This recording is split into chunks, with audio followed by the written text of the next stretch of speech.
Hi friends, questioning is an art. We need to know how to frame questions for day-to-day English conversations. We already know that there are two types of questions in English language. There are open-ended questions and closed-ended questions.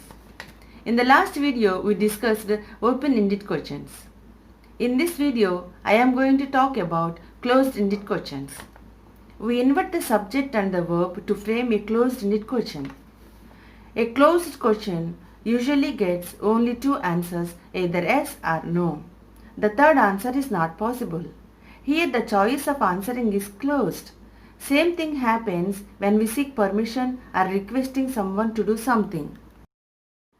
These are also called polar questions, inverted questions, or general questions. These closed questions can be framed in several ways according to the tense of the verb in a sentence. Let us see how to frame yes or no questions with to be form. Take a look at this statement. She is a doctor. Here in this statement, she is a subject, is a verb. To frame a question, we have to change the positions of the subject and the verb of a statement. So the question is she a doctor? Here the subject she and the verb is are inverted. The responses may be either yes or no. We use yes for positive answer, we use no for negative answer. If you want to give longer answers, we can say yes she is or no she isn't. Structure for framing this type of question is be plus subject. Let us see some more examples. Are you happy? Were they dancers? Are you alright? Are they good friends? Is she Rachana? Am I a teacher? Let us see how to frame question with an auxiliary verb. When there is one auxiliary verb and a main verb, place auxiliary verb before the subject of the sentence and place the main verb after the subject.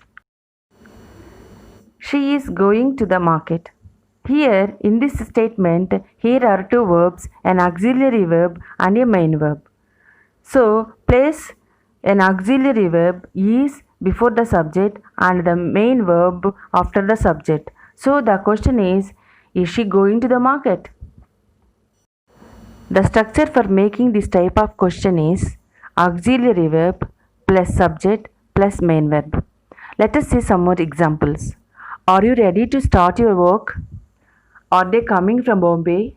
Have they attended the meeting? Has she passed the exam? Let us see how to make yes or no question by using do forms. If there is no auxiliary verb in the statement, they take do or does or did to make a question. Do is used with singular and plural nouns with the present tense. For example, you wanted to go out. In the statement, the word you is subject, the word want is the main verb. The main verb want is in the present tense. There is no auxiliary verb. So place do before the subject and place want after the subject. So the question is, do you want to go out? So let us see the structure for this type of question. Do plus subject plus main verb. Some more examples. Do I like it? Do you know the answer? Do they come to college every day? Do we watch movie on television? Does. Does is used with when the subject is in the form of he, she, it with the present tense. For example, she likes movies.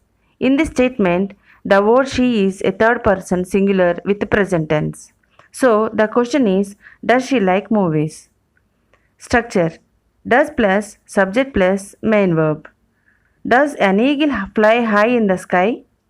Does Rachana solve problems easily? Does Varma help his parents? Does he sing sweetly? Does it have a long tail? Did. Did is used to make questions when the verb is in the past tense for both singular and plural nouns. For example, she cooked food. In this sentence, the verb cooked is in the past tense with a singular subject.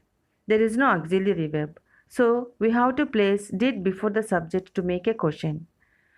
So the question is like this. Did she cook food? Structure. Did plus subject plus verb. Some more examples. Did you attend your sister's marriage? Did they go to a movie? Did I use your mobile yesterday? Did we discuss the matter last week? Let us see how to make questions by using has or have. For example, Rachna has a car. Question for this statement is, has Rachna a car? So we place has before Rachna. Or we can ask like this, does Rachna have a car? So both are acceptable. Let us see one more example. They have a beautiful house. Have they a beautiful house? Do they have a beautiful house? So both are correct.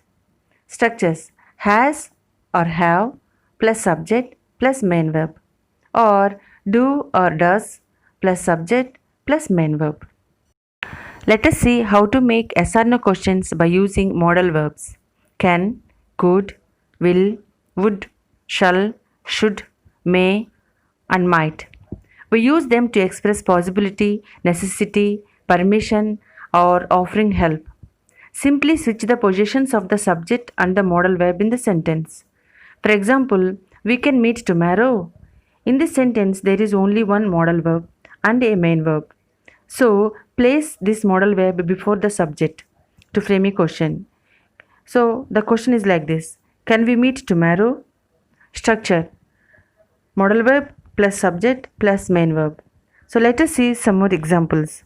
Should I take her advice? Shall I go? May I come in, sir? Could you please help me?